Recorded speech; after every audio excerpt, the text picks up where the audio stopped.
So we start off the 1807 turn with Napoleon charging in to attack Kutuzov in Zurich.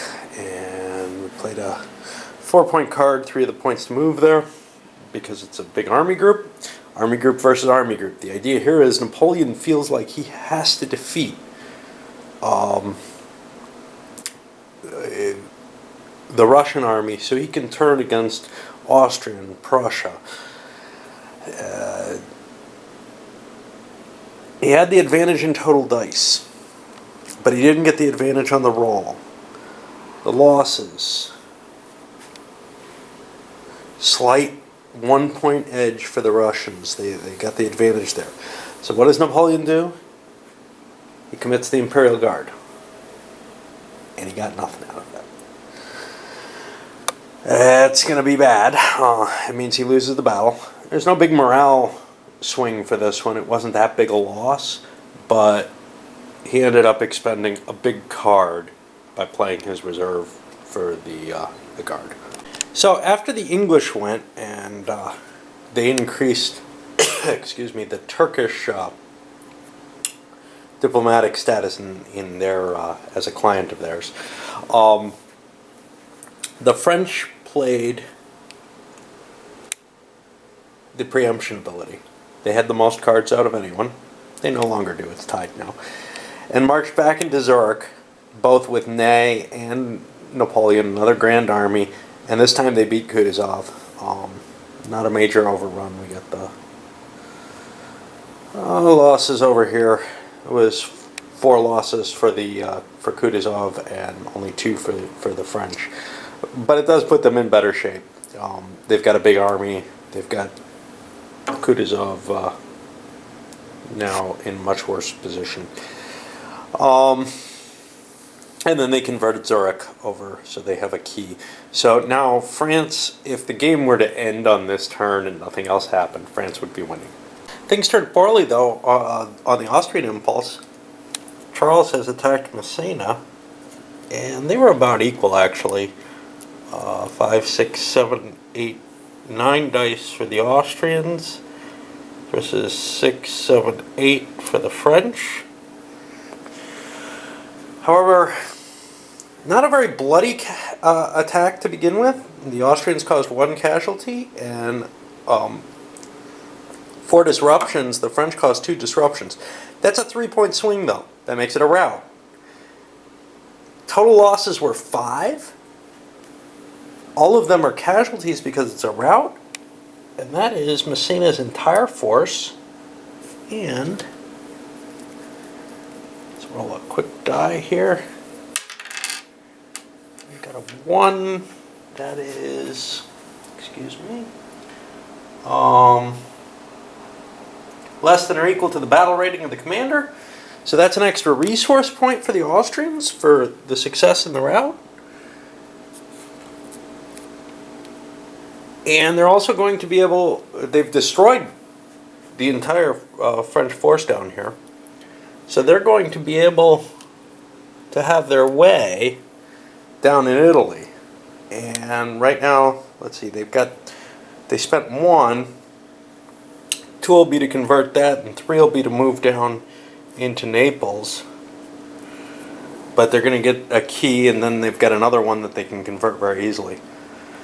And the French preempted again, this time grabbing the Russian turn, and moved in and managed to smash Kutuzov down here in Württemberg. And then they moved up against Ferdinand, but he withdrew from combat. That's positioning them a lot better to face the Prussians, which they may seek to just knock out of the war first. An easier target than Austria, and certainly a much easier target than Russia. Even though Russia's out of troops now, they're really hard to actually knock out of the war. So for the rest of that first phase, the Russians moved Constantine over to Berlin to join, who the hell is in charge? Can't tell who that is on the video. It looks like Brunswick. To join Brunswick's Grand Army there.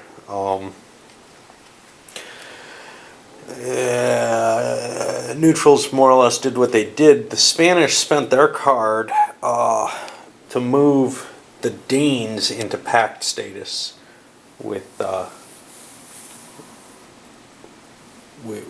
French, and they used their special reserve to draw a card, just giving them a little bit more flexibility towards helping them.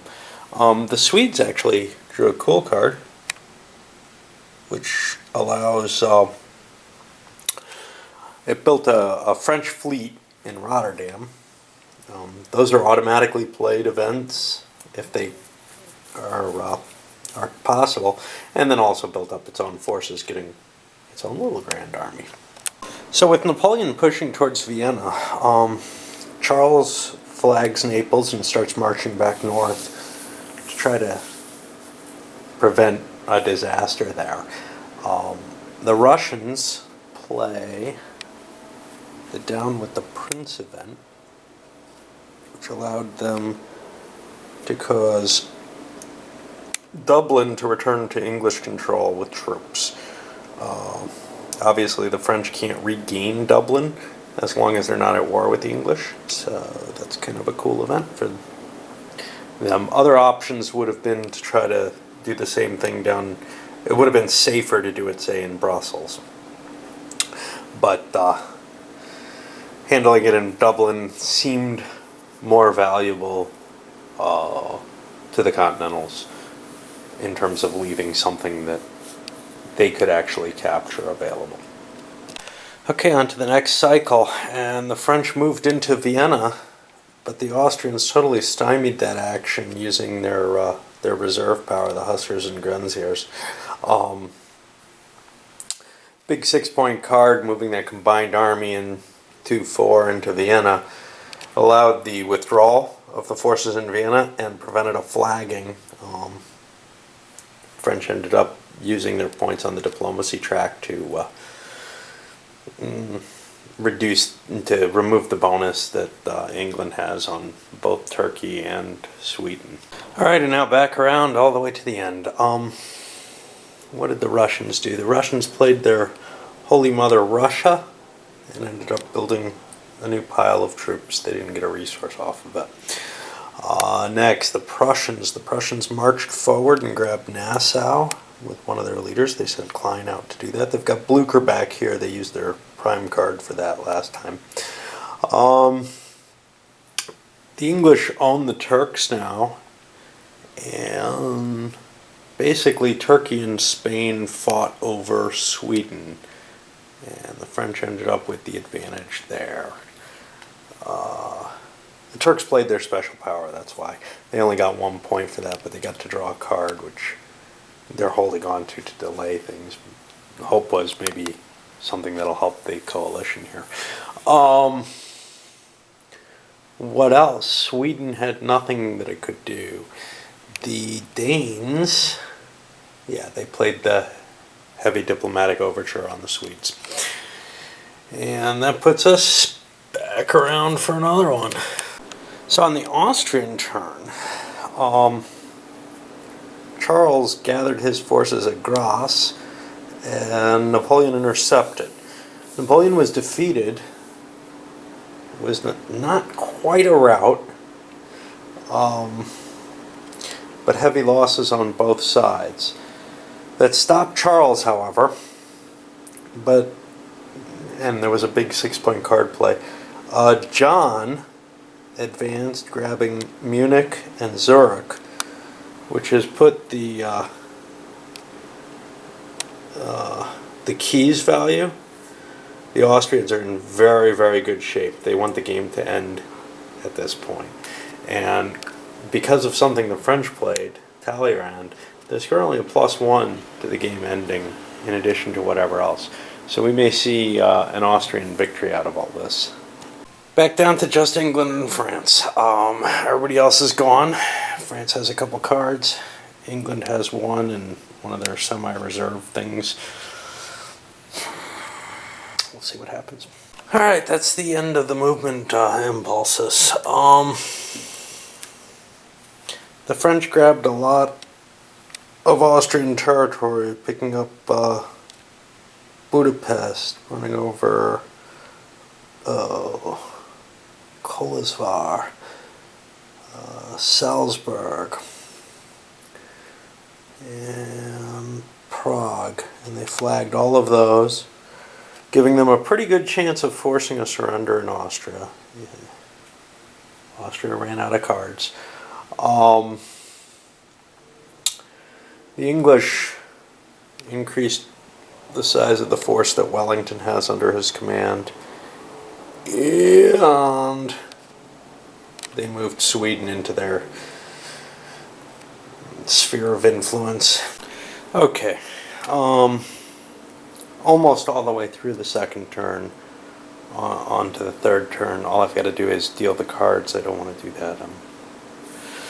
But what do we have? Austria surrendered, and I probably screwed up because Austria had resources that they could have spent on cards. The game did not end. France, England, and Austria all spent. That gave it a chance of ending on a 6. It didn't end. The Talleyrand card can go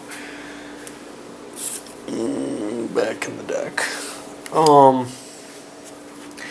And the French gained Venice, Prague, and Bukovina. The last one being picked by the Austrians. Redeployments. The Prussians pulled out of France, mainly to defend their homeland. They're at worry. The English re-entered the coalition and moved things so that they've got troops in Ireland, or leaders in Ireland, and they're trying to set up to defend against a possible attack by Davout across the border, but across the channel, but that's not too likely. Spanish pushed down as far as Rome. By the way, the English got Naples back out of the Austrian surrender, which is kind of a weird thing in the rules. The Austrians lose all their territories. Well, they lose them back to the original owners. In this case, that was Naples, or that was back to England. The Russians brought Kutuzov back in with a pile of troops, and that's really about it. Seeing the Turks, I don't know what they're doing there. I think they want to be up in Bessarabia instead.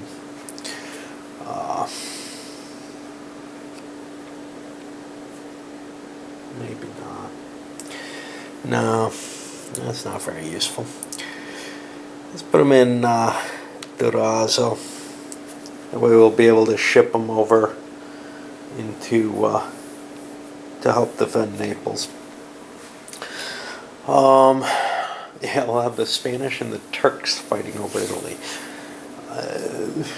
Not a lot else. I'll be getting the cards out shortly. Austria, good chance that they'll be taking the bonus for being a subjugated nation. Alright.